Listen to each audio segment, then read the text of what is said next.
ao papel crescente do capital financeiro em diferentes países, com destaque para o Brasil. Lembrando que a unidade temática é o mundo do trabalho, ok? Então, para a gente começar, pessoal, eu trouxe uma frase de reflexão. Já que a gente vai falar sobre o mundo do trabalho, não tem como a gente não falar sobre economia. E todas as vezes na sala de aula, quando eu pergunto sobre economia, ou o que é a economia, grande parte dos alunos me respondem: é guardar dinheiro, é poupar, é economizar. Na realidade, as pessoas levam para o lado do verbo economizar. Mas nós temos que pensar na economia como um substantivo. E acho que essa frase, a frase do Milor Fernandes, um importante jornalista e escritor, ele define muito bem essa concepção de economia, como sendo a economia compreende todas as atividades do país, mas nenhuma atividade do país compreende a economia.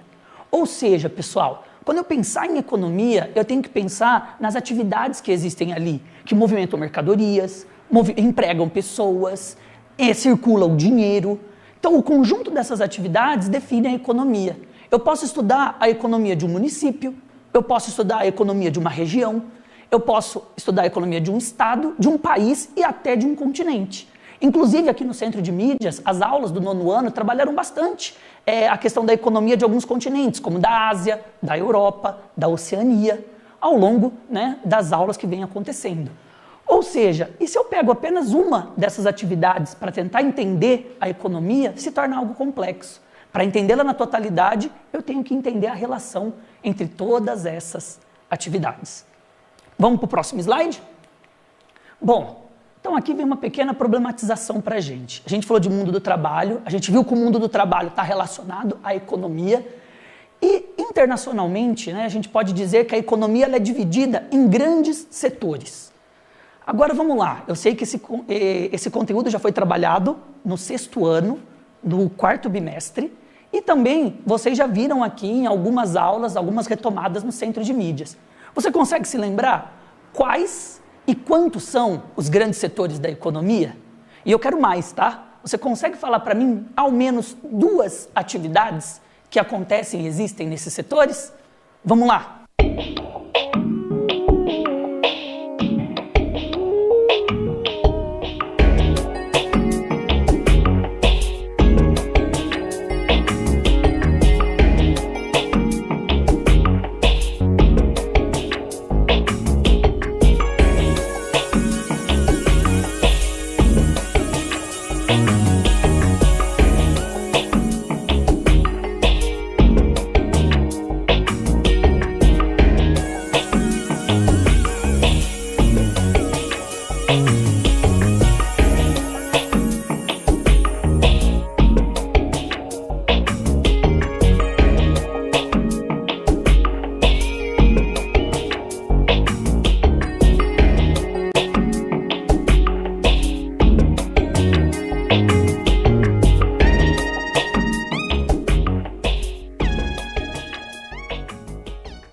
E aí, conseguiu se lembrar? Bom, pessoal, vamos retomar esse assunto então. Na verdade, são 3 grandes setores da economia.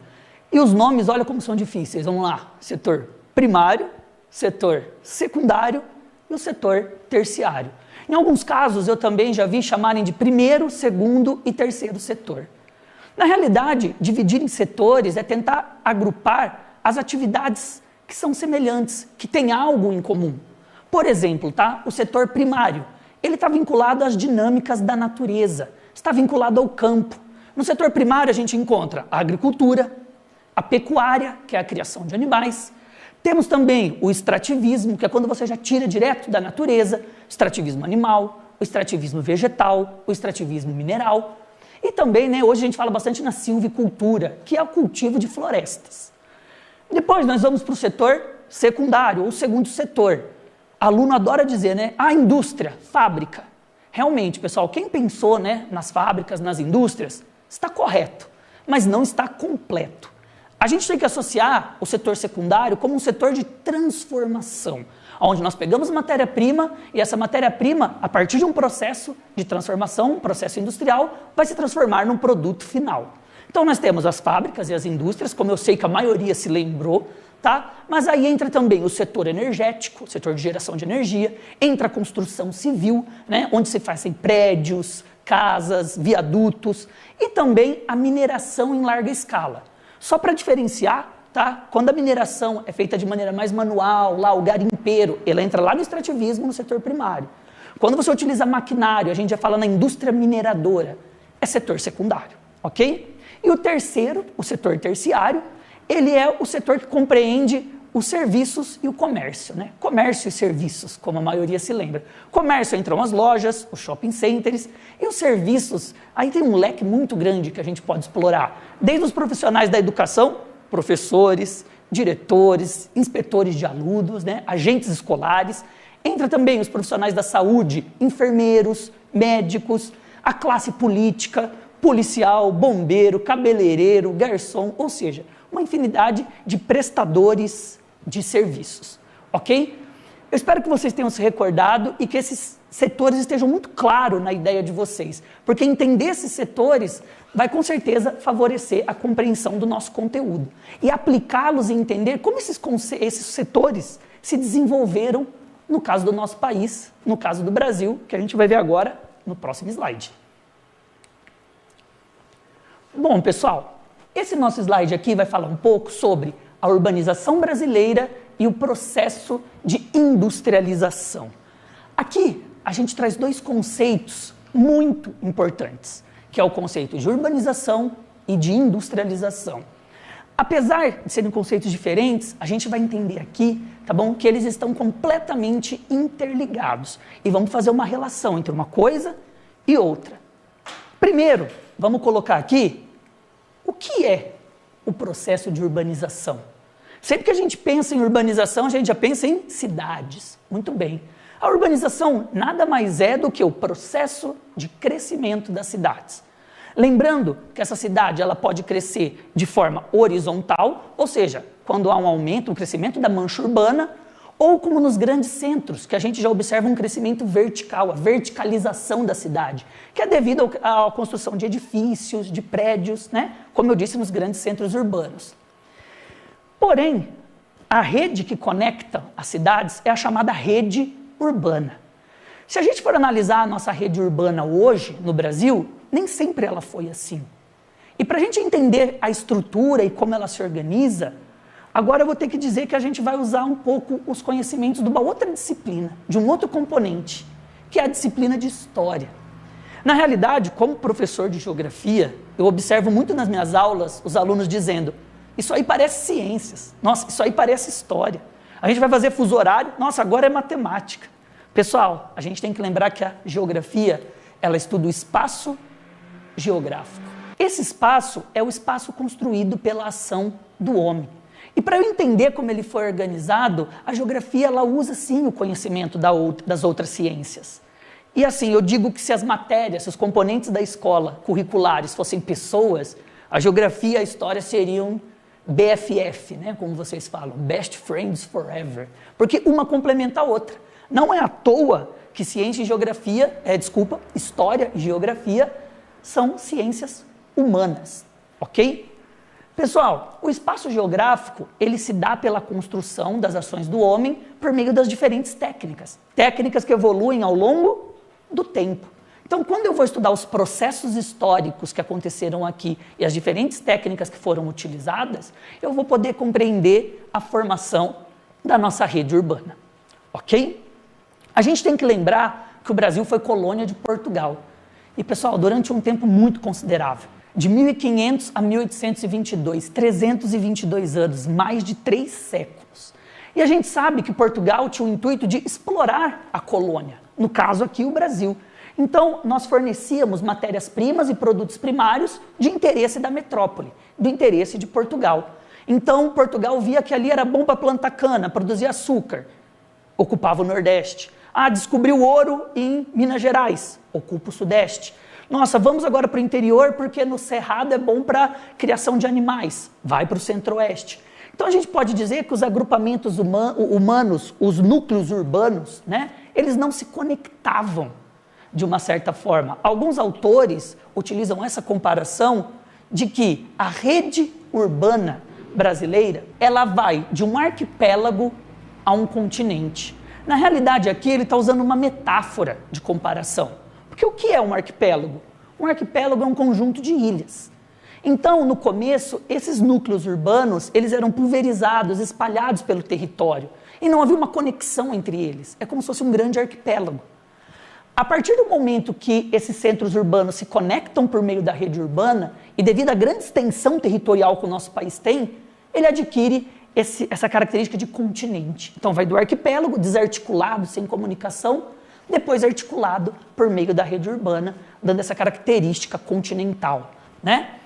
Porém, pessoal, o que causou essa conexão? O que permitiu essa característica de continente? Um processo muito importante, que com certeza vocês já ouviram nas aulas de História e também nas aulas de Geografia, inclusive trabalhadas aqui no Centro de Mídias, que é a industrialização. Na realidade, a gente fala da Revolução Industrial. Lembra que eu disse que a gente vai trabalhar dois conceitos aqui importantes, industrialização e urbanização? Na realidade, pessoal, a industrialização, ela acelera, ela puxa a urbanização. Vamos se lembrar, a indústria ela surge, né, do final ali do século XVIII, na Inglaterra, primeira Revolução Industrial. Depois do século XIX, ela se espalha por toda a Europa, chega nos Estados Unidos, chega no Japão. Aqui no Brasil vai chegar só no século XX. Então a gente fala que o Brasil tem uma industrialização tardia. Por quê? Foi tarde se comparado com os países desenvolvidos. E olha que curioso, eu não falei que a industrialização puxa a urbanização, acelera? Os países mais industrializados, você pega os Estados Unidos, a porção ocidental da Europa, pega o Japão, consequentemente são os mais urbanos também. Se você pegar um mapa mundi, onde mostra as luzes noturnas, você vai ver os focos de luzes muito maiores nos Estados Unidos, na Europa Ocidental, no Japão, no litoral da China, ali onde é Hong Kong também, devido a essa característica. Então a indústria ela vai chegar tarde no Brasil, ela vai chegar no século XX. E esse século ele é muito importante, tá, pessoal? Quando a gente fala em século XX, do ponto de vista da história, ele foi ontem, tá? Eu nasci no século XX. Tá? O século XX ele vai de 1901 a 2000. Ok? A partir de 2001, a gente começa o século XXI. E por que o século XX ele é muito importante? Porque ele é um século de grandes transformações para o mundo e não vai ser diferente para o Brasil. Ok? A gente vai ter que entender o que favoreceu essa indústria se desenvolver no Brasil no século XX, nesse período que eu disse para vocês, de 1901 a 2000. Pessoal, nós vamos ter aqui fatores externos, de fora, e fatores internos, ou seja, de dentro do país, que favoreceram essa industrialização. Lembrando que o século XX é de grandes acontecimentos. Mundialmente falando, nós temos dois conflitos muito importantes no século XX, que são as guerras mundiais, certo? A Primeira Guerra, que vai de 1914 a 1918, e a Segunda Guerra Mundial, que vai de 1939 a 1945. A maior parte desses conflitos, a maior parte das batalhas, das guerras mundiais, acontecem no continente europeu, que ao final das guerras está devastado, destruído, tem suas indústrias destruídas. E boa parte dessa produção industrial vinha para países como o Brasil. Com a falta de alguns produtos que vinham da Europa, o Brasil se viu na necessidade de se industrializar, de produzir aquilo que faltava. É um modelo que a gente chama de substituição de importação. Eu vou substituir aquilo que está faltando, aquilo que eu importava. E um outro acontecimento importante é que entre as duas guerras, né, tem um episódio também mundialmente conhecido como a Grande Depressão, ou a quebra da Bolsa de Nova York, que eu sei que vocês estão estudando, né, ou estudaram nas aulas aqui, inclusive do Centro de Mídias, na disciplina de História. A quebra da Bolsa de Nova York, ela já mostrava que a economia do mundo já estava cada vez mais integrada. Os Estados Unidos está emergindo como uma grande potência, e quando acontece o colapso da Bolsa, em 29, o Brasil, na época, ainda não tinha suas indústrias desenvolvidas. E o nosso principal produto era o café. Pessoal, tenha isso em mente. Lembra que a gente disse que a economia é o conjunto de atividades de um país? Na época, o Brasil não tinha uma economia diversificada. O principal produto da economia era o café. Estados Unidos era um dos nossos maiores compradores. Numa situação de crise, o que acontece com o cafezinho? Corta. Então, o Brasil acabou perdendo mercado por causa disso. Alguns cafeicultores, vendo essa situação, investiram o seu capital nas indústrias. Os que fizeram isso tiveram sucesso. Os outros, que foram um pouco mais resistentes ou conservadores, muitos acabaram quebrando. Então foram situações externas das guerras mundiais e a quebra da Bolsa que impulsionaram a nossa industrialização ao longo do século XX. E falando agora, dos fatores internos, a gente tem que destacar para a industrialização do Brasil o governo de 2 presidentes. Eu não estou aqui para dizer se foram bons ou maus governos, não é nessa ideia, mas do ponto de vista da industrialização. Um deles foi o presidente Getúlio Vargas, certo? Vargas, a gente sabe que ele ficou muito tempo no poder, O seu governo tem algumas fases, governo provisório, governo constitucional, o Estado Novo. E o Vargas, ele tinha uma ideia muito estadista, muito de construir uma indústria nacional forte. E ele vai focar principalmente na indústria de base, ou a gente chama de indústria pesada, ou ainda um outro nome, indústria de bens de produção, que é aquela indústria que produz para outras indústrias. O produto final dela é a matéria-prima de outras. Entra aí as metalúrgicas, entra a siderúrgica, que produz o aço, e entra também a petroquímica, a indústria de petróleo. É durante os governos de Vargas que vai surgir a Vale do Rio Doce, a Companhia Siderúrgica Nacional, inclusive uma bem conhecida hoje, nossa, a Petrobras. Ok? Vargas estrutura a indústria de base e um tempo depois vem também o governo de JK, Juscelino Kubitschek. Juscelino, vendo que faltavam ainda indústrias de alta tecnologia no país, como de eletroeletrônicos, eletrodomésticos, automobilística, e sabia que o país ainda não tinha condições de poder produzir esses seus próprios produtos, ele vai chamar as multinacionais. As multinacionais, nós vamos ter um tópico hoje sobre isso, são indústrias que vêm de outros países e instalam aqui suas fábricas, sua unidade produtiva. Então Juscelino vai abrir o país para que essas indústrias venham e completar esse leque industrial. Como destaque, por exemplo, a Volkswagen, indústria automobilística. Ok? Então esses são os fatores internos também que vão favorecer a nossa industrialização no século XX. E olha que curioso, o Brasil entra no século XX como um país rural e ele sai do século XX como um país urbano industrial. Ou seja, a população vivendo mais nas cidades. Porém, destacar aqui no último tópico, ok? Essa industrialização ela não foi totalmente planejada de maneira homogênea para o país. Na verdade, como eu disse, as áreas produtoras de café foi onde a indústria se instalou primeiro e com mais força, porque tinha o capital para isso e sem contar a infraestrutura necessária, como por exemplo as ferrovias, que escoavam a produção do interior até o litoral. E onde? Qual era a região de maior produção de café? A nossa região, a região sudeste, com destaque para o estado de São Paulo. E só para fechar aquilo que eu disse para vocês, que a industrialização acelera a urbanização, qual é o estado mais industrializado do país? São Paulo. Consequentemente, é o mais urbano também. Agora que a gente viu sobre o desenvolvimento do setor secundário ao longo do século XX, no próximo slide a gente vai estar analisando agora o setor primário. Vamos falar um pouco do campo e as transformações que nele ocorreram. Então a gente vai analisar agora as transformações no setor primário, ou seja, o setor ligado ao campo. Como eu disse para vocês, o século XX ele é marcado de grandes transformações e grandes revoluções tecnológicas. Essas revoluções tecnológicas vão chegar no campo também. Pessoal, essa revolução ficou conhecida como Revolução Verde. Revolução traz a ideia de uma grande transformação, de uma mudança estrutural. E verde porque ela aconteceu no campo.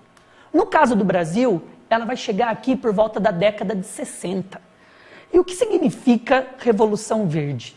Significa a entrada de maquinários, a inserção de tecnologia no setor primário, no campo. E assim, eu gostaria de chamar a atenção de vocês para uma questão que é o seguinte. Geralmente hoje as pessoas quando vão se posicionar sobre um assunto, às vezes acontecem muitos radicalismos. Concordo, não concordo, sim e não. Eu acredito que quando a gente vai fazer uma análise, nós devemos olhar a situação de vários prismas, de várias óticas. Tentar ver o que foi positivo e aquilo que foi negativo. E quando eu penso nessa Revolução Verde, e eu penso nela para o caso do Brasil, eu consigo destacar alguns aspectos que são positivos e outros nem tantos. Então vamos dar essa olhada aqui no slide para a gente poder comentar. Vamos primeiro comentar os aspectos positivos. Com o aumento da produtividade, o país começa a se tornar mais competitivo no cenário internacional. Ainda mais que a gente vai observando, a gente está falando da década de 60, uma globalização econômica se tornando cada vez mais intensa, certo? Então, a partir do aumento da produtividade, o país consegue se tornar competitivo nesse cenário. E isso promove o que a gente chama de crescimento econômico. Não quer dizer que esse crescimento foi acompanhado de desenvolvimento, mas com certeza gerou altos lucros para o nosso país. Então, quando eu penso na Revolução Verde, eu digo que do ponto de vista econômico, ela foi positiva. Lembrando, o país, o Brasil, né, que a gente está analisando, desde o período colonial, ele teve uma característica de agroexportador. Ao longo do século XX, vão se consolidando as indústrias. Porém, não é que o setor primário deixa de existir. Pelo contrário, o setor primário ainda tem uma importante participação na economia do Brasil. E nós estamos falando de um setor que também se modernizou com a chegada das máquinas. E isso, do ponto de vista da produtividade e do ponto de vista econômico, foi benéfico. Porém, vamos olhar agora o outro lado e ver que o agro não é tão pop assim, né? Nós vamos ver os problemas negativos. O que acontece? Apesar de eu conseguir produzir numa área maior, quer dizer que eu também consigo devastar uma área maior. Então, a questão do desmatamento, ela aumentou e muito com a Revolução Verde. O principal lugar onde a Revolução Verde chegou foi no Centro-Oeste, na área de Cerrado.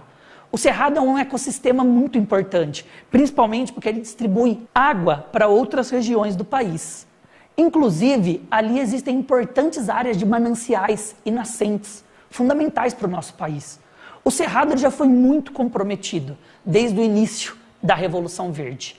E hoje, essa fronteira agrícola, inclusive, ela está avançando em direção à região norte, na região amazônica, que é um outro ecossistema extremamente importante, principalmente para a manutenção do clima e o fornecimento da umidade, certo? Então, se eu for pensar, hoje os impactos ambientais aumentaram e muito com o uso dessas tecnologias. Sem mencionar o fato que a produção no campo mecanizada utiliza muitos produtos químicos, muitos agrotóxicos. Se vocês pesquisarem um pouquinho a lista de agrotóxicos que são permitidos aqui no Brasil, ela é de assustar, certo? Sem contar também, pessoal, que essa mecanização favoreceu os grandes produtores. Por quê? Os governos, ao longo do tempo, enquanto essa Revolução Verde foi se desenvolvendo, não incentivou muito os pequenos produtores, não buscou financiar e ajudar esses pequenos produtores a se modernizarem também. Quem conseguiu se modernizar? Quem já tinha o capital, os grandes produtores, né, os grandes fazendeiros. Nisso, os pequenos produtores ou acabaram perdendo suas terras ou acabaram vendendo para esse agronegócio, que é essa produção em larga escala, mecanizada, no campo, voltada ao mercado, né, externo. E isso promoveu o que a gente chama de êxodo rural. Pessoal, guarda bem isso, êxodo é saída. Êxodo rural é a saída do campo. Sem contar também aquele trabalhador que antes trabalhava em várias fazendas, ele foi substituído. Substituído por quem?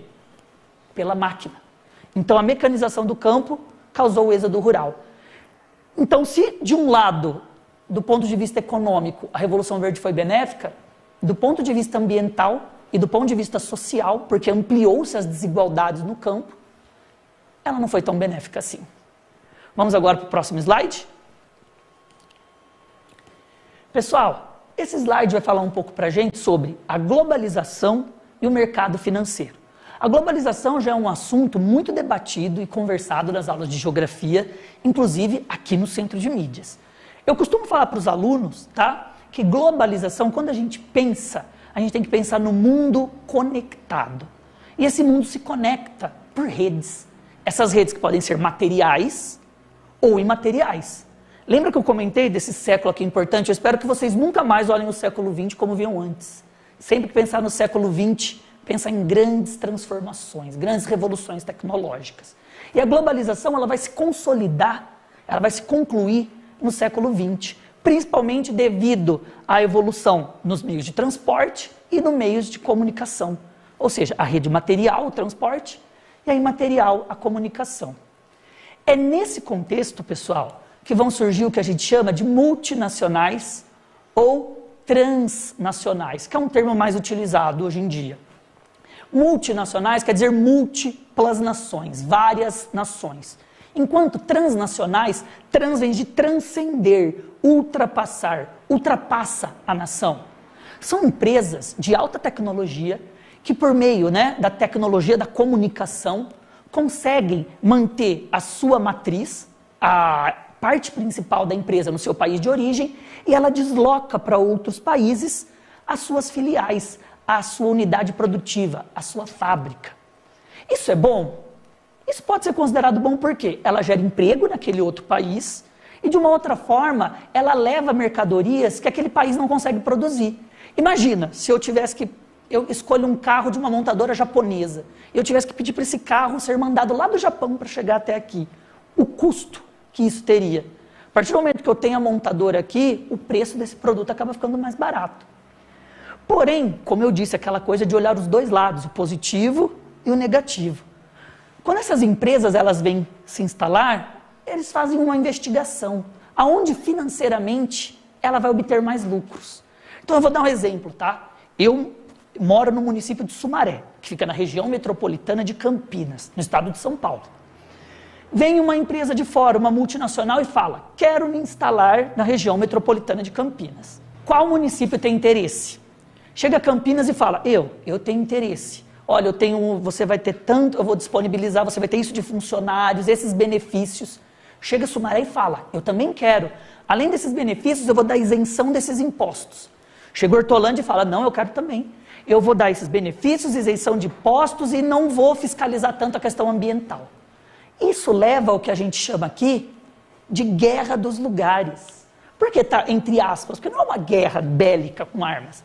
Mas os lugares tentando disputar quem vai atrair essa empresa, no final das contas, quem que ganha com isso? É a empresa, que vai ter mais benefícios. E chega lá depois o prefeito e fala: nossa, gerei tantos empregos com essa empresa. Como eu disse, tá, pessoal? O ponto de gerar empregos é positivo. Mas será que a longo prazo, essas empresas, essas corporações, elas trazem desenvolvimento? Será que as indústrias nacionais, as indústrias daquele país emergente, ou daquele país subdesenvolvido, elas vão conseguir se estruturar e competir? Então fica aqui, um questionamento para vocês. Está até em vermelho aí, que é para frisar bem. Primeiro, pense em transnacionais que você conheça, ou multinacionais, como a gente chama, próximas ao seu município, na sua região. Faça esse levantamento e depois reflita. Pense bem, será que essas empresas trazem de fato desenvolvimento para os países subdesenvolvidos e para os países emergentes? Converse com o seu professor. E agora, então, indo ao próximo slide, a gente comentou, da mecanização do campo, da Revolução Verde, expulsando a população rural para as cidades. No caso do Brasil, década de 60, 70, a industrialização está acontecendo, essa mão de obra é captada pela indústria. Olha que bacana, tem trabalho para todo mundo. Não. Porque o que acontece? As indústrias também não param de evoluir. Vocês viram aqui nas aulas do Centro de Mídias as fases das revoluções industriais. Hoje, nós já estamos na 4ª fase. Falamos em indústria 4.0. E cada vez mais, essas indústrias dependem de mão de obra humana. Cada vez mais a gente está vendo o que a gente chama de automação da produção. O que é isso? A máquina, por meio de um comando, por meio de um sistema, ela opera e depende cada vez menos da mão de obra humana. Então isso também expulsa trabalhadores do setor secundário. Expulsão no primário, expulsão no secundário, o que vai acontecer? As pessoas vão se deslocar para o setor terciário, aquele setor que a gente comentou lá no comecinho da aula, que fala de comércio e serviços. Só que é tanta gente que se desloca para esse setor que muitas vezes ele não comporta esse número de pessoas. E a gente fala que o terciário se divide em trabalho formal e se divide no trabalho informal. Eu acho curioso, quando eu comento isso na sala de aula, muitos alunos falam, um é certo, o outro é errado. Não, não é essa a questão, tá bom, pessoal? Quando a gente fala sobre formal e informal, o trabalho formal é o trabalho que é regulamentado, carteira de trabalho assinada, os direitos trabalhistas garantidos. Quando a gente fala no informal, é um trabalho que não tem regulamentação. Muitas vezes um trabalho autônomo, certo? E o que acontece? Como as pessoas vão para o setor terciário, ele também acaba não conseguindo absorver. Acontece um inchaço do terciário. E a maior parte das pessoas vão cair aonde? Na informalidade. Sem contar, sem mencionar a questão do desemprego. Para fazer um gancho com tudo isso que eu falei, eu trouxe um gráfico, tá? Para a gente poder analisar. Agora aqui no próximo slide. A gente vai ver, ao longo aí do século XX, de algumas décadas do século XX, a evolução desses 3 setores. Eu vou mostrar para vocês que isso tudo que a gente comentou faz sentido. Vamos lá então? Pessoal, eu sei que aqui o pessoal da área de humanas, ainda mais eu de geografia, né, a gente tem acostumado muito a ler gráfico e tem muito ligado à matemática aqui também. Então vamos testar os conhecimentos matemáticos agora aqui. Esse é um gráfico de barras, ok? No eixo que eu tenho aqui, que eu chamo de eixo X, né, eu tenho os anos, começando 1940, 50, até 2005. Então eu pego o final da primeira metade do século XX até o comecinho do século XXI. Aqui eu tenho em porcentagem quantas pessoas estão empregadas em cada setor. A barra vermelha corresponde ao setor primário, ao campo. A barra laranja ao setor secundário, as indústrias, né? E o setor terciário, esse setor de serviços que eu disse, dividido em formal e informal.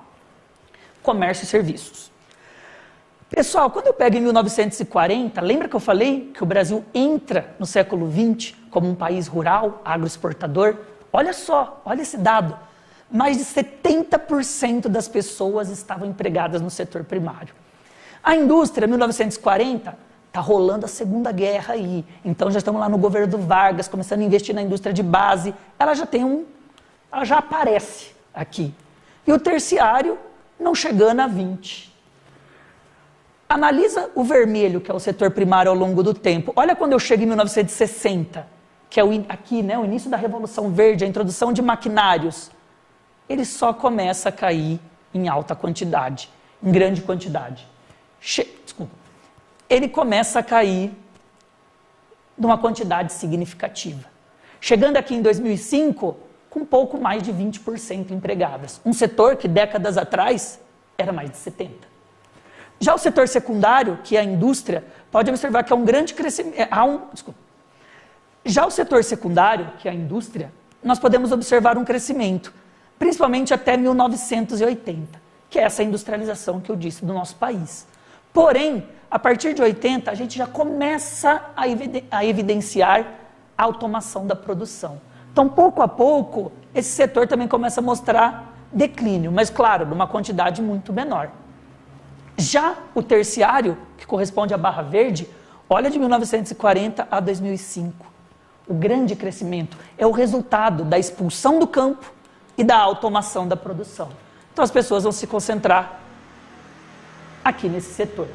Se esse gráfico ele continuasse, e a gente tivesse os dados aqui, 2010, 2015, essa tendência aumentou ainda mais.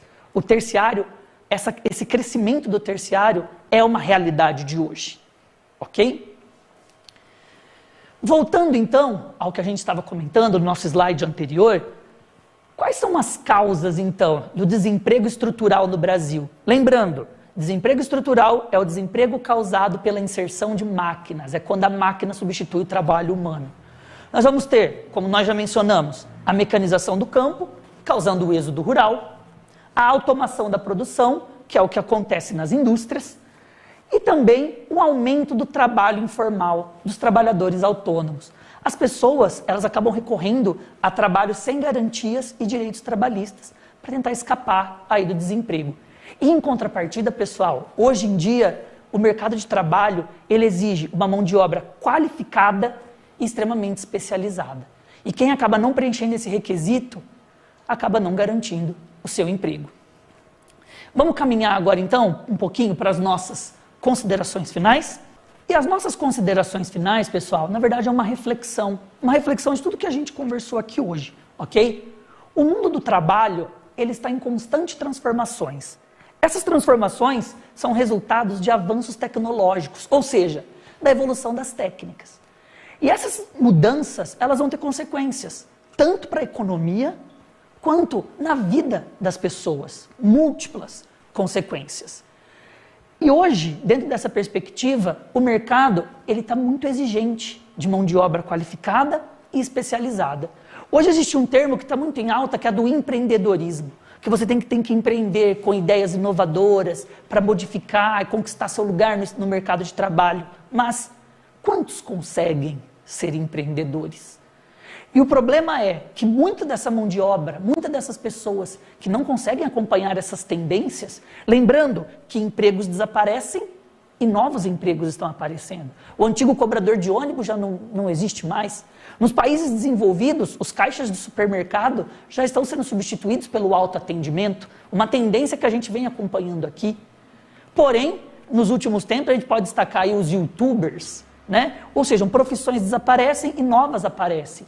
E a pessoa ela tem que estar apta e atenta a essas transformações. Porque existe também um outro lado, pessoal, daquele que não se adapta, ele às vezes acaba sendo captado aí por corporações, principalmente serviços, né? Aplicativos de entrega, aplicativos de transporte, que muitas vezes não têm assim os direitos trabalhistas assegurados. Então, se de um lado exige que você seja empreendedor, a gente também tem que analisar que de um outro existe uma forte exploração do trabalho, da mão de obra, ok? Pessoal, chegando ao final, eu gostaria de fazer para vocês uma proposta de atividade. Eu espero que ao longo da aula você tenha feito algumas anotações no seu caderno, ou agora mesmo, que a aula terminar, pegue seu caderno, anote as principais ideias que foram comentadas, que foram ditas aqui, os conceitos. Faça um texto, escreva sobre o mercado de trabalho e as transformações que nele vem acontecendo. Até porque, daqui a uns anos, quem vai estar no mercado de trabalho são vocês. E a gente vê que essa tendência é uma continuidade do que vem acontecendo. Certo? Mostre para o seu professor de geografia, debata com ele esse assunto tão pertinente e tão atual. Bom, eu gostaria de agradecer, primeiramente, a equipe do Centro de Mídias pelo convite e pela oportunidade de estar ministrando essa aula hoje junto com vocês. Também a equipe da Diretoria de Ensino de Sumaré, a coordenadora do Núcleo Pedagógico, Patrícia, que acreditou e confiou no meu trabalho, a PCNP de Geografia, Everilda, pelo apoio fundamental, e a PCNP Silvana, responsável pela nossa unidade escolar, o prefeito José Miranda. Uma escola que se tornou de tempo integral esse ano no município de Sumaré. Estou muito orgulhoso e realizado em fazer parte desse time. Gostaria de agradecer a minha equipe gestora, minha diretora, vice-diretora, minha PCG, aos PCAs e aos meus colegas de trabalho, os outros professores, que me incentivaram e me apoiaram muito. Mas, especialmente, eu gostaria de agradecer vocês, alunos.